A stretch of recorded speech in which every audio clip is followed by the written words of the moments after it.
Inspire with Nendrix, the foundation. Welcome back to Your Best Life with Dr. Hairston, president and founder of Embracing Arms and the creator of the brand movement, #Your Best Life. I'm so glad you decided to join us together today because you know what's happening this month. This is when we celebrate our amazing fathers all over the country. And we have been, as you have already seen, interviewing fathers and asking them questions about fathering and their experience with taking care of their children, rather they're being co-parents or, single parents, non-custodial or not. We also know that, based on research, it would have you believe that fathers, especially fathers of color, are not involved in the children's life. And we know that we have debunked that myth in current research that will deflect that and say that, in fact, fathers of color spend more time on a daily basis with their children than any other racial group. And have had a powerful impact on their children's outcome. And so because of my interest in fathers and being a mother of two young men who are both fathers, I decided that I wanted to do a series on fathers and just engage them in some dialogue and bring them to you. So this is part 4 of a series of conversations that I'll be having with fathers, again, from all over the country to discuss fatherhood. We're going to be discussing some obstacles to being a father and also discuss their reflection on Black Lives Matters and parenting in the 21st century. So I hope you can get excited about that because I sure am. So our 4th guest today is Chef Ron Taylor. He is a co-parent of an amazing little girl, #girl dad, and a culinary wizard at one of the finest establishments in Madison, Wisconsin. I just want to say welcome, Chef Ron, and I want to thank you for taking the time to be a part of our fatherhood series, My Father, a Conversation. How are you? I'm great. Thank you for having me, Dr. Harrison. I'm really looking forward to sharing my thoughts on fatherhood and my experiences raising my beautiful little daughter. Thank you. Well, thank you for giving us your time. I know being a chef can be super busy. I used to watch this, amazing chef series on one of the networks, and they were showing us the behind the scenes of what happens. I give much respect to those that are back there handling their business and making, plating my amazing dish, but I know it can get really, really hectic, and that's just from a viewer's, point of view. So I want to thank you for cutting out some time for us. So we're going to start off our conversation first by having you introduce yourself to our viewers and tell our viewers why you believe a focus on fathers is really important. Great. Well, thank you. My name is Ron Taylor. I'm the executive sous chef at the Edgewater Hotel. I'm also chef and owner of Windy City Chefs and have my own dining series called Plate in the Pan. And I'm also working on children's cookbook with my daughter, which I'm trying to have come out next year in 2021. And, I think it's important that we have this conversation about dads and their children, especially dealing with the Black community, because there's always that myth where we're absent. But I'm here to tell you, live and in living color, that I'm here, and I know a lot of Black dads, and I'm one, that we're not absent in our children's lives, and actually we're taking care of business. Exactly. And that was the thing that was so enlightening to me when I was starting the series. Like, I was doing a little research on what does the data say about fathers, especially fathers of color, and their relationship with their children. So I was glad to see current data debunking all of those myths about fathers not being engaged with their children. It really excited me. And so one of the things that I found really interesting with you is that you are a dad of a little girl. And we all know that little girls actually pull at the heartstring of our dads a little different than the little boys. And so recently I read an article in this online platform called Fatherly, and it says that it would be dumb to suggest that fathers raise boys the same way that they raise girls. And as much as many parents would prefer to raise their children in a gender blind society, fathers still need to confront issues that are unique to daughters.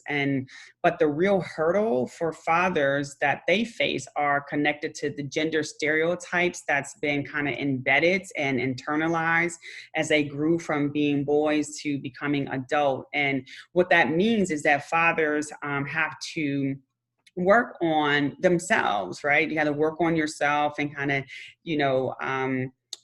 deconstruct those ideas about gender stereotypes, and also work on understanding relationships as much as working on parenting skills. So what are your thoughts about that, and how does parenting impact the way you view women and relationships, and has it had an effect on the way that you give love? Great question. Well, for me, I think raising my daughter, I really have to look at my childhood, how I was brought up. I was raised in a single household. My mom raised me. My dad wasn't there, although I know him, but he wasn't there raising me. So that really helped shape my view on how I'm going to deal with my daughter. And, it really helps me in dealing with a girl and knowing how I view women. And I want her to know that, I'm her first love. I think all dads got to realize that you're your daughter's first love. And with that, you have a responsibility. And so I know it's my responsibility to make sure that she, is treated well. She knows what the right things to do and what to look for in a man. And I try to help with that. Mm-hmm. And I think I'm doing a good job. Time will tell. But it really helped. Just being around her. It really helps me look at women in a different light, and help change my perspective on how I view things. Because I may have different perspectives in my 20s and 30s, but when I have my daughter, maybe look at things differently. And I think that would help men a lot. Especially if you have a girl, see things differently, how you view the world, how you view women. Absolutely. And, and that's really critical, that we teach lessons to our young people, our young girls especially, about how they should be treated and how they should be viewed. Definitely. And what they should accept and should not accept, in relationship, or could accept, I would say that, but should not, accept in relationships. And I think that sometimes when we are in situations where one of the other parent isn't there, it does strengthen our understanding, or at least our need to want to be different. Mm-hmm. And so, as you mentioned, you grew up in a home where it was just your mom, that your father was there, around, but not in the home. So there was a bit of a co-parenting situation there. And I read a, U.S. News report that shared that co-parents now are facing even a more difficult time because they are forced to literally navigate through these uncharted territory during this virus pandemic. And in some cases, parents have to weigh the importance of time with their children and, the health risks that might pose. And if the parents don't agree on what's best for the child during the health crisis, that they actually have limited means to settle the matter, in the justice system. And we've seen reports where people have been like, I don't know what to do. I mean, we've never been faced with this situation before, and I have a custody agreement and I want my child. And so what are your biggest, I know that you're dealing with similar challenges, but what is your biggest challenge as a father? And has this pandemic and the current social crisis raised new challenges for you? A great question. I would say, this pandemic hasn't affected my relationship with my daughter. Mm-hmm. I know it can affect, men's relationship. I must say I have a great relationship with my daughter's mom. We are great at co-parenting. I mean, in fact, we probably could write a manual on how to co-parent effectively, right?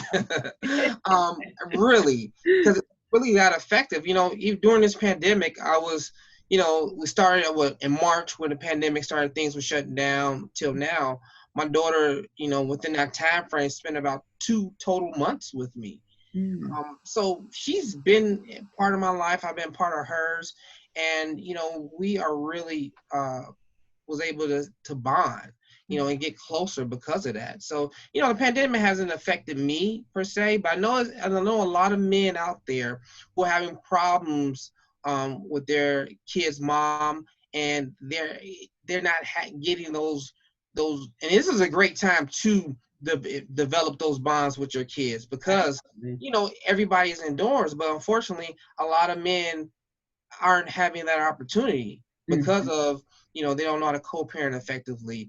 It's feelings there, there's stuff there that's getting in the way to develop that relationship with their child. And you know, we actually need to get past that, you know, because and understand what's important. That child is the most important person on earth in your life, and if they're not being valued in this way, then we really need to take a step back and really look at that and really ask, you know, who do we really value and what's really important? You know, and that child is very important, you know. So definitely it's been a great experience for me during this pandemic, being with my daughter. And you know, any way I can help other men who are having these issues, even this talks, this video or whatever, you know, I'm more than willing to assist with that. Yeah, that's good to hear. That's wonderful. I mean, I wish that many other, you know, fathers who haven't had an opportunity to spend that kind of time with their children could, because it is an amazing bonding time. You know, it's funny because, you know, we're doing a lot of Zooming for meetings now, and people are working from home, social distancing, and that's all you see in these videos now. You see kids walking in the background, or you know, cats crawling across keyboards, and you know, parents like, you know, looking crazy because they're like, I am so over this. But I think that they wouldn't change anything in the world because they're really spending way more time that they had ever spent, you know, with their children. And you know, unfortunately, the pandemic kind of made that happen. But it's great that you're able to take advantage of that time with your daughter.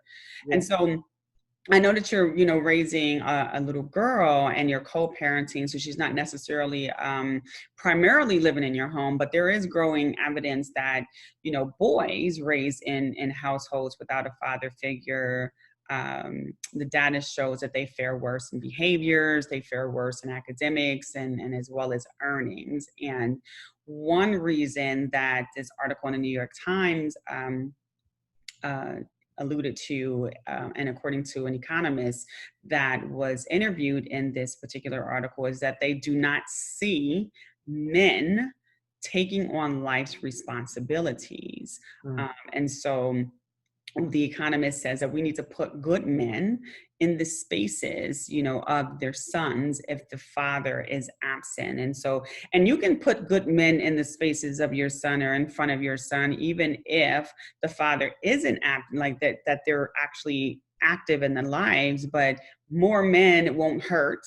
And the same goes for females, that homes that, you know, have, you know, children in it that are female and don't see role models in women, you know, the statistics are kind of aligned. And so putting good female role models in front of them.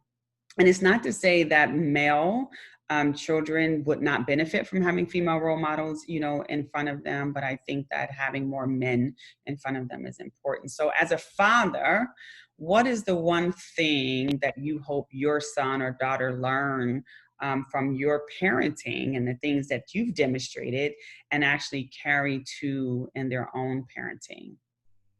Yeah, that's a great question. You know, I would want my daughter to, I try to get her to listen. You know, I listen to her. So definitely listening. I think that's a valuable skill. I think a lot of people have. I think if we listen more, a lot of things in this world could be, you know, fixed. So I want her to be able to listen and caring. right now I'm teaching her, wealth management, that she can understand, I actually was playing Monopoly with her last night, Oh, and no, not Monopoly. you know, it That's was a long game. yeah, but it's a great tool to help kids teach them about money. It is. It really is. She don't really, but she actually beat me by a lot. Like, this kid beat me. Look at that, That's But, great. I'm teaching her, and I'm teaching her. That's one thing I want to learn. That you got to teach these kids about wealth management. Teaching her to listen. Teaching her to, I don't believe in destroying kids' hopes and dreams. Hmm. There's something in that if they're, dreaming about something, and like, wow, I'm thinking about, flying the plane. You can't shoot that down, because Hmm. that kid could be the next, he probably could create the next black airline. Right, How right. about the black airline, Absolutely. saying I like, I want to create toy boats, creating the Black Star Line, Right. what I'm saying? Exactly. So Exactly. my daughter's a happy little girl. There's really a day where she's not happy. She may have some happy times, but she's really happy. I encourage her, like she's doing piano and ballet right now, and I really encourage her around that. And watching a family movie. I turn on some. I probably don't want to watch it, but it's like a little ballet or dance movie on. I'm like, okay, I'll watch this because I know it's encouraging her, Right. whoever she wants to be. And I think it's important that we put these positive role models in our kids' lives, Right. in our young men life. If there's not a father in the house, you got to find someone. That's right. I was, my dad. I didn't grow up with my dad. He wasn't there. So who was there for me? I had to look at the men that were in school. I remember my gym teacher, Mr. Moore, he was a stand-up guy. Mr. Anderson was a stand-up guy. And then in high school, you know, being on sports teams, and I went to all-boy Catholic high school, so they were in the 90s, so they were real strict, and they were very much on discipline. If you did something wrong, they'll grab you and say, what are you doing? Right. Right. Throw you down. That's Some of these kids right. need that nowadays. But I remember my math teacher, he grabbed me and pushed me up the wall because I was, cracking jokes. I was just being a butthole in the classroom. And he did that. I didn't do that anymore. Right. I walked the straight and narrow, and you need men. I would, if I talk to all the guys I went to high school with, we all would say the same. There's a lot, pretty much 99% of us upstanding men, doing great. We have great families and are leading examples in the Black community. Wonderful, wonderful. So that's good. I mean, the skills that you were sharing is about being, to listen, listen to your child and listen to their hopes and dreams, as Yeah. well as making In sure their that you heart too. surround.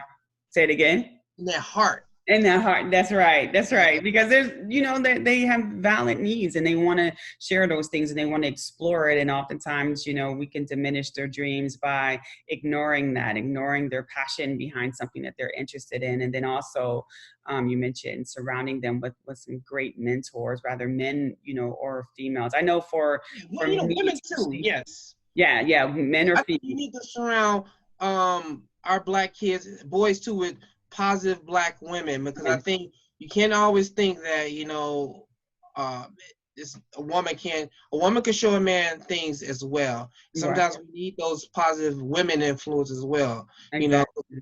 We gotta, our Black queens are doing some great things right here. You're doing great things. Yeah. I know. Yeah.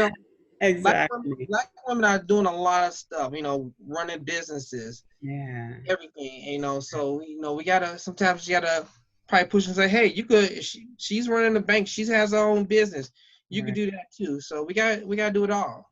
Well, that's good. I mean, I'm glad that those are the lessons that you're hoping that, your child take into their parenting. And I know that it can be tough, trying to stay on track when your child is really exploring career options and things that they want to be when they grow up. I know my daughter changed what she wanted to be when she grew up 10 times, and I was right on the dime with her. Every time she shifted, I shifted, but it was really good to kind of feed into those passions and that energy that they have. So what advice would you give to other co-parenting fathers to help them cope currently with some of the dynamics that they may be facing? So, advice to co-parenting fathers with the stuff that they're dealing with? Yes. Yeah, I would say don't give up. Mm-hmm. Don't give up. Mm-hmm. I think giving up, sometimes you may, that mother she may be cruel, may be mean, not saying nice things, but you got to remember the kid is there. So you got to fight for your kids. Right. You got to know that, your kids love you. It's going to be they're going to continue to still love you. And then, as things going on, they seeing you're not there, they're going to have another train of thought about that you're about their dad. So any advice I will give to any man that's going through something with his daughter's mom is don't give up. Yeah. Remember, what you're fighting for. Right. The love and affection of that kid, and make sure that your child has the best. And you can provide that. And I will hope that for parents, to really get what's important and put your feelings to the side. Mm-hmm. Whatever that mother is dealing with, whatever that father is dealing with, that's between y'all. And that's okay that y'all may not like each other. Right. But that's between y'all. And that child didn't ask to be into the world, but that person is here. Right. So let's do the best for that person. Mm-hmm. Because, if they see mommy and daddy getting along and, cooperating, right. That's going to create a different type of human being. Right. And hey, my parents aren't together, but, they get along. They're great. Mm-hmm. And, definitely. Mm-hmm. Let's put those feelings to the side, because the kids, I love the kids, man. It's kids. And that's, and that's been really the consensus about with all of the fathers that I've interviewed so far is, having good communication with the other parents and, putting your feelings aside so that you can get about the business of raising a child. So that's really good feedback. I do that. Yeah. I'll tell you real quick, I don't agree with the type of school my daughter goes to. I'm not the big fan of it, but I know the end game. Right. My mother knows the end game, and I bought into that. Like, okay, I get it. Right. What we need to accomplish. Right. And I put that to the side. I may, in joking, may say something, but when it boils down to it, I know that school is. I know how my daughter's excelling in French, math, reading, So look, I'm good with this. Let's keep going. Look at the bright side of it all. Exactly. Life is too short not to.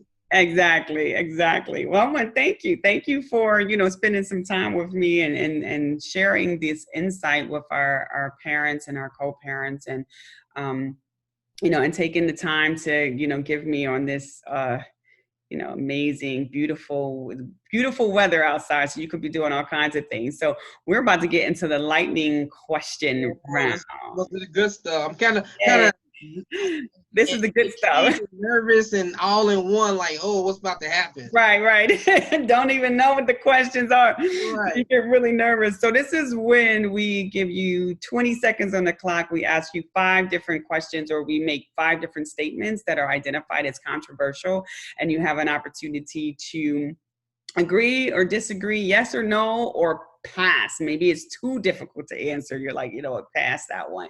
So are you ready for these comments? Let's do it. Okay. So the first one, letting kids pee outside. No, get up and take it to the bathroom. Restroom right around the corner. Exactly. Second one, competition versus everyone gets a trophy. Competition. It's no charity out here. Exactly. Everybody gets a trophy. The next one, co-sleeping.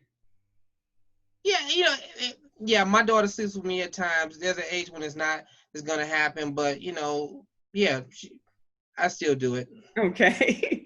Spanking versus timeouts. They both have their place, but I'm more leaning towards timeouts. Alrighty. And the last one, gender neutrality versus gender assignments. Ooh, that's a good one. I'm gonna pass on that one because I get the short answer will require a longer answer. Okay. That's fair. That's fair. Well, thank you for playing my lightning round game with me. I appreciate that. I appreciate your time once again for talking to me, and hopefully we'll be able to connect again in the future to talk about your up and coming book, and to really talk about your business. I heard you talk. You mentioned your business, and I want to make sure that we remind our viewers about your business. So I'll put a link and some information below. But yeah, you come back so we can talk a little bit about that. So again, thank you so much for joining me. And to our listeners out there and our viewers, thank you for tuning in. If there was something that you heard today that inspired or energized or triggered additional questions, please remember to comment below. And also like the page and share it with someone who you think this would help, and also subscribe. Join us again next week as we complete our final session with my father, a conversation. I also want to say happy Father's Day to all of the fathers out there. All of the work that you're doing, whether you're a co-parent or not, whether you're custodial, or not, you are a father. We honor you, we love you, and we thank you for all of that you do for our kids throughout the year and other kids. Please remember to go out into our community and reach out to someone because they're waiting for you, and continue to live your absolute best life. Thank you for joining us. Hello, Embracing Arms community. My name is Ron Taylor, chef at the Edgewater Hotel in Madison, Wisconsin, also owner of Windy City Chefs and A Plate in the Pan. And I'm stopping by to remind you to live your best life. Inspire with Nendrix, the foundation. My La Casa boy, this is my residence. My prescription boy, this is my medicine. The world can be sickening and living in house resemblance. Not to mention the media's effort to keep us in the most simplistic state of mind. No, it's